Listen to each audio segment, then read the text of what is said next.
we've learned from many animal studies and increasing numbers of clinical trials in humans, is that you want to pulse it, let the body recover, not constant. We used to make animals go hungry all their lives, and it worked, but it actually works better if you let them recover, and I think that's the secret. Then let's really dive into that. So I'm guessing you're talking about where animals were denied something like 20 to 30% of their caloric intake for very long periods of time. It was extending their life by what, like 30% or something?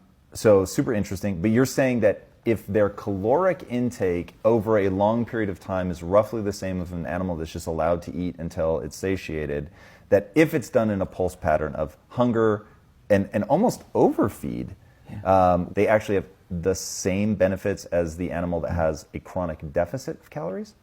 All right, well, let's be clear. Nobody knows what the perfect diet is, even when it comes to fasting. It's all largely based on rodent studies. So what I can tell you about the rodent studies, which I'm very familiar with, is that if you take a rodent and reduce its calories by 25% for its whole life, it will live longer, 30%, but it'll be really miserable and aggressive. And that's true for us as well. I've tried calorie restriction for about a week and I gave up. I was pretty angry. But what we discovered, my colleagues discovered, is that it's not just what you eat, it's when you eat that's important.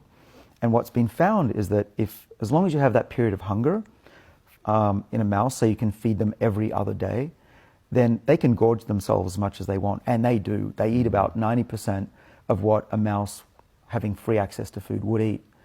But they have the same longevity benefit as a mouse that's always been hungry. And if that's true, what that means is for us is that we can enjoy life as long as we have that period of hunger once a day or maybe twice a week. And I believe the only reason we age, we could live for 1,000 years otherwise. The only reason we age is that our repair systems become complacent. You mentioned that what is beneficial for you when you're young come back to bite you when you're old. What we think is that these repair systems are very good when we're young.